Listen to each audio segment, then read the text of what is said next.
Be me, 19. Moved with mom and stepdad out into bumfuck nowhere North Louisiana, I still call him my dad. Two-story house surrounded by forest. Scary as hell at night when my mom and stepdad go into town for church. Wednesday night. Mom and dad go to church. I stay home watching VHS movies.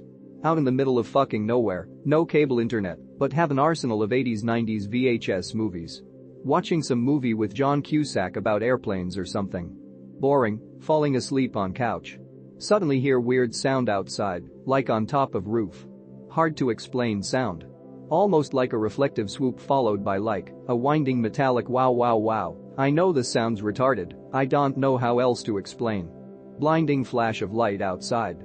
At first I think it's just lightning, but this light is so white it fills the entire house for a split second. Anxiety overload. Talk self down rationalizing and breathing. Probably just a street light exploded or something cause. A transformer overloaded. No, I'm utterly fucking lying to myself, but it's still comforting enough of a lie to fall asleep. Figure if I just fall asleep I'll blink, and mom and dad will be home. Have freaky fucking dream. Naked on a cold surface. Pinned down by unseen force. 3 or 4 hooded figures around me, weird fucking faces. Faces look deformed, warped, like those weird paintings, where the faces are twisted and exaggerated. Skin is freezing, tubes inside of my body, with a breathing cup over my mouth, attached to a tube. So fucking scared. Anxiety overload. Can feel tears streaking down my temples. I try to hide the fact that I'm awake from these creatures, but I can't help but cry hysterically. One of the hooded creatures puts his hand on my forearm and digs his fingers into my skin and looks directly at me. His face is so fucking warped and weird, but his eyes are weirdly small and human. I can tell he was telling me to shut up. Can't help it. Chest is heaving. Out of control. Heart is pounding, so hard I can feel it in my neck and in my ears. Creature starts to choke me with his weird hand. I can't look at his face is so terrifying, just looking at him makes me feel like my mind is trying to slip away, shut down. Bawling hysterically, don't know what to do. Other creature starts stomping angrily towards me with some weird yellow laser axe knife, I don't know how to explain it. Almost looked like one of those tooth flossers, but the floss was a laser. He grabs my left breast and pushes it so hard up my chest, I thought he was going to rip it off. I think he's going for my heart. I don't know what else to do. All I can think of is my last resort. Prayer. Remember prayer my grandma told me when I was a kid scared of monsters. I plead the blood of Jesus. All creatures start to squeal and wheeze violently. One of them seems to raise his weird fist, as if to bash it on my face and shut me up. Prayer seems to be working, keep saying it over and over, plead the blood of Jesus, plead the blood of Jesus. Dad opening front door to house wakes me up. Oh fuck, it was just a dream. Mom, did you sleep the whole time we were gone? I just rolled my eyes. Mom and dad head right upstairs. Sit on couch for an hour thinking about the dream. So weird. Get up to go upstairs to my room. Clothes fit weird. Socks and underwear feel weird off. Go to change clothes in room. See red marks on my arm and neck. Uncontrollable panic attack. Run into mom and dad's room, telling them what happened. They think I've lost my shit. Mom claims I'm demon possessed etc. Dad wants me to start going to therapy. Dad stays with me in my room till I fall asleep. Wake up next morning. Cannot shake the feeling. It just gets worse and worse as the week goes on. I do not feel safe. I cannot sleep because I think as soon as I fall asleep they're just gonna come back for me. Think only option is suicide. Go into bathroom, look for sleeping pills and whatever I cannot on. Open drawer. Try to take a bunch of pills. Sissy out and cry in defeat. See grandma's old KJV Bible and a stack of books. WTF is it doing in here? Must have been my dad reading it on the toilet one time and forgot to take it back to the living room. Curl up with it against my chest and sleep in the bathroom with it all night in the bathtub. Wake up with Bible. Ask mom if I can keep it with me wherever I go. Mom teases me, well, it's about damn time. Just don't lose it, she always used to belittle me about not being Christian. Always take grandma's Bible with me now. Do not feel safe without it nearby. I try not to tell anyone about my story. No one fucking believes me, but I guess I don't blame them. Devout Christian now. I still have nightmares about that encounter. But I truly believe prayer saved my life from whatever those things were. .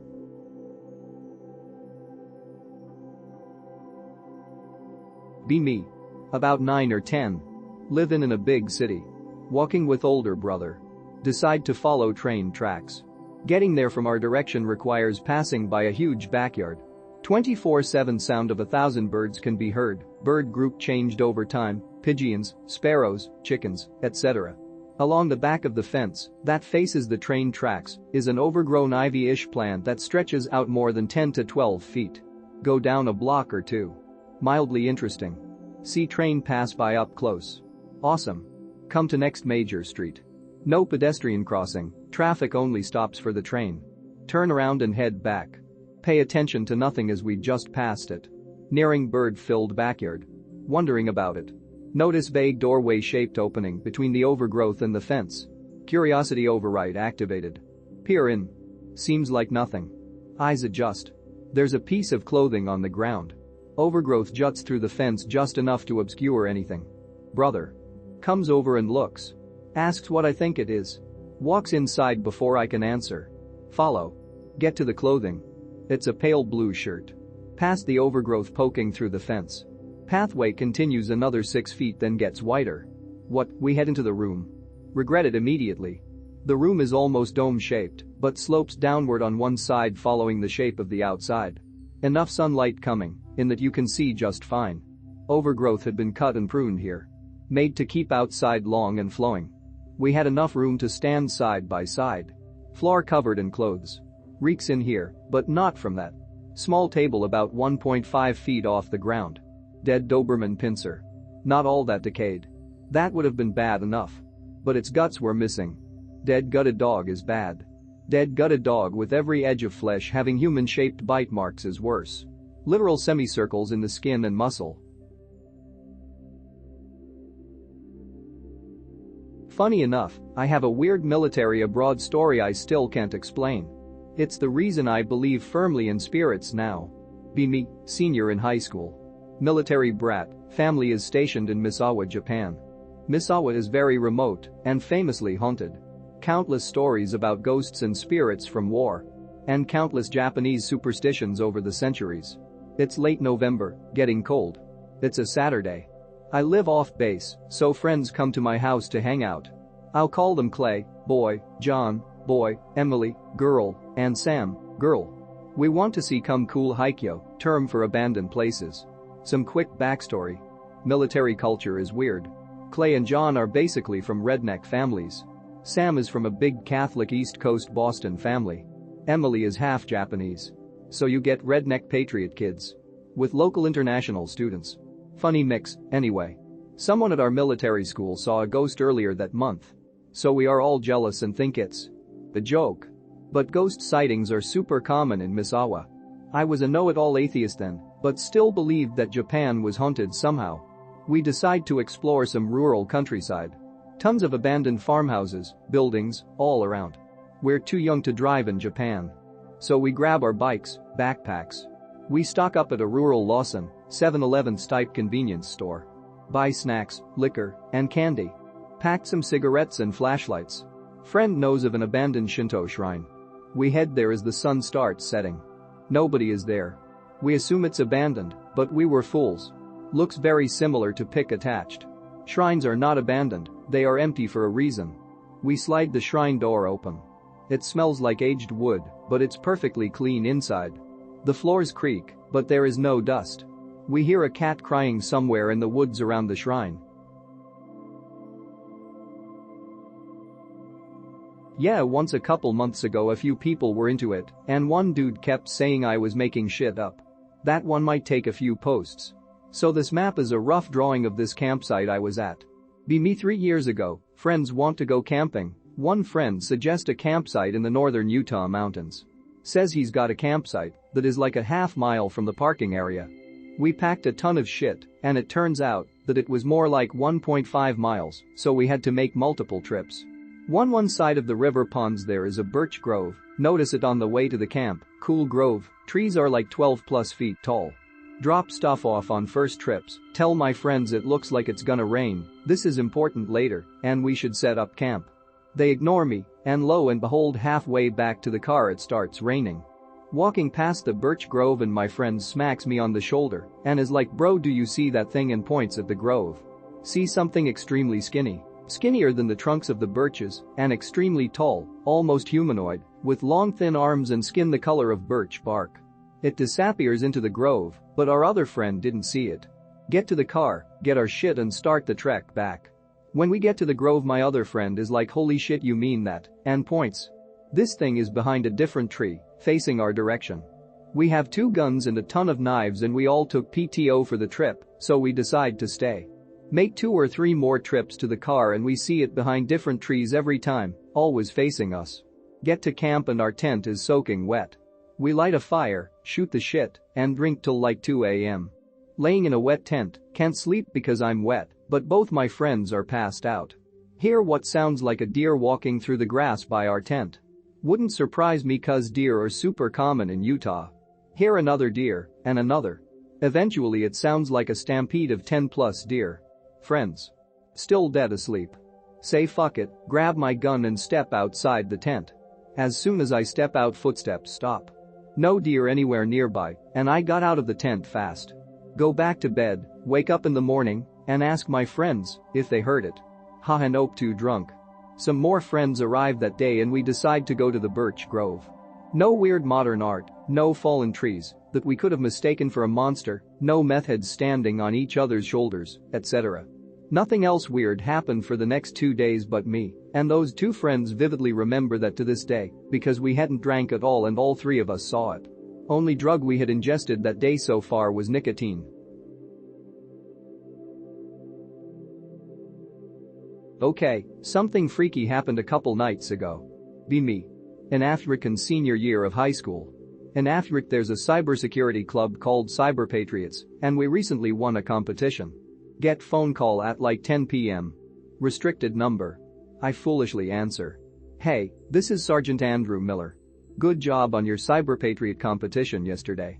Guy on phone starts asking me my name, email, I give him my temporary school email, and then asks for my credit card number. I ask him what he needs my credit card for. To cover the costs of you joining the Air Force. Realize it's a recruiter, but then why would he call with a restricted phone number? Tell him that I'll work out the financial stuff in the morning. Andrew keeps talking, says he knows my ROTC instructor. Guy asks me my favorite frozen yogurt and heavy metal band. I give him broad and vague answers. I did a background check on you. I talked to friend Anon and he said you make freaky drawings. I foolishly say yes. Specifically, and I'm porn? He goes on to assume that I have a porn addiction and tell me that that's alright because many people in the military have porn addictions because of wars and stuff. Don't have a porn addiction. After I tell him that, he asks if I'm a pedophile. No, I'm not. He arranges me to meet him today at 5:30, but never says where. FFW to today. I talked to friend Anon. He says he never said anything about my freaky drawings to anybody, but he may have made a joke about it with a Navy recruiter. The guy who called me claimed to be Air Force. Talked to my ROTC instructor, and he says he doesn't know of any Sergeant Andrew Miller. If this guy is a scammer, then how does he know about my drawings and my Cyber Patriot competition? If he truly was an Air Force recruiter, then why would he need to ask me my email address and credit card info, and why use a restricted phone number? Wouldn't you want people to call you back? I'm spooked. What's going on, Anons?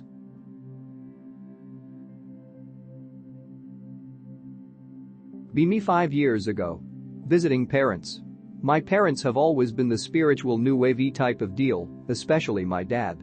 He tells me about some lady in a chakras whatever type of place he has been going to that apparently cured his ulcer. Cool story, bro. He tells me, or dares me to try it. I refuse because I think it's pure BS. Ended up tricking me to drive him there and go with him by saying it was a medical appointment. Bunch of weirdos with white robes. He tells me the lady can tell what's wrong with you and assign treatment. Okay.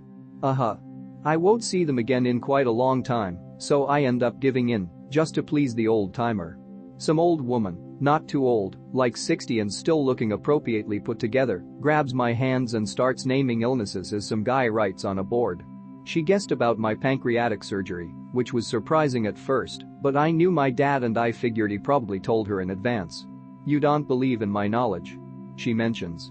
Offhandedly, though it hardly impresses me. I had a lazy attitude from the beginning. Lol. She comes close to me. Dunno if I want the old lady whispering into my ear, but whatever. In the morning you ate 4 pickles out of the jar, right? My whole body literally shudders, and I froze for a moment. Nobody could have known this. I snuck out earlier to do so, and I always open both doors of the fridge to block the view. My mom hates when I take too many. Parents literally came out of their bedroom 20 minutes later, so I knew where they were. Lady looks at me like I'm a boring piece of shit. Women know. WTF is that supposed to mean? Get out of the room and see my dad waiting outside. I put on the best whatever face I can muster and wait for him to finish his chakra alignment or whatever.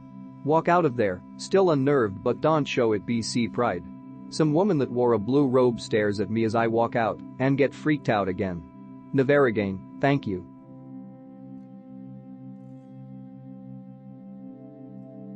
Be me.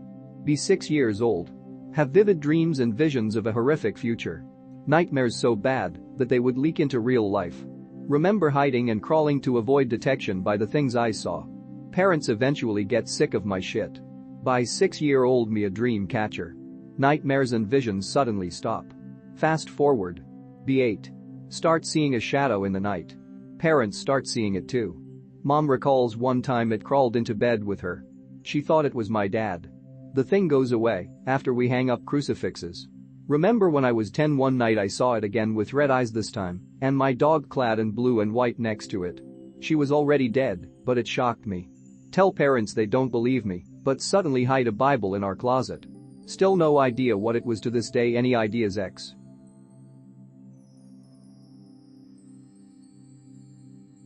Be me, about 8 years ago. Skinny white 20s dude. Friend from high school I haven't seen in a while stays the night. Friend is light-skin African, short stack, slim waist, absolutely ridiculous ass and hips. Share a bed, because purely platonic friendship and I have a GF at the time, skinny, white, no ass. Friend out of nowhere starts rubbing me off. Never noticed how actually big and heavy and soft those cheeks are cause we were purely platonic. Friend starts rubbing her butt against my dick. WTF why she doing that? Inadvertently get rock hard. Eventually she's just straight up bouncing her cheeks on my dick, jerking me off basically.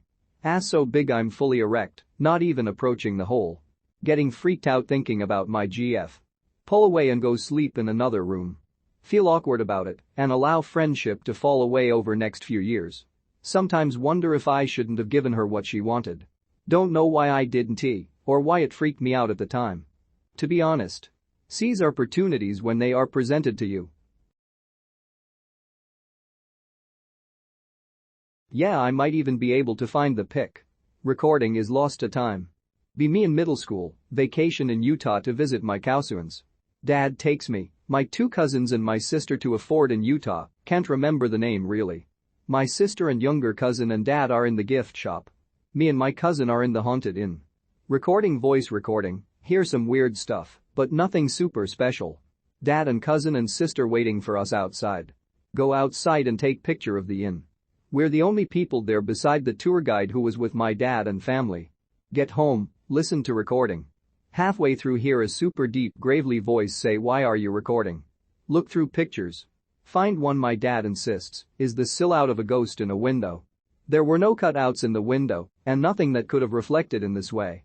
Found the picture, I vaguely see it, but my dad insists it was a ghost. No way to explain the recording and can't find it anywhere.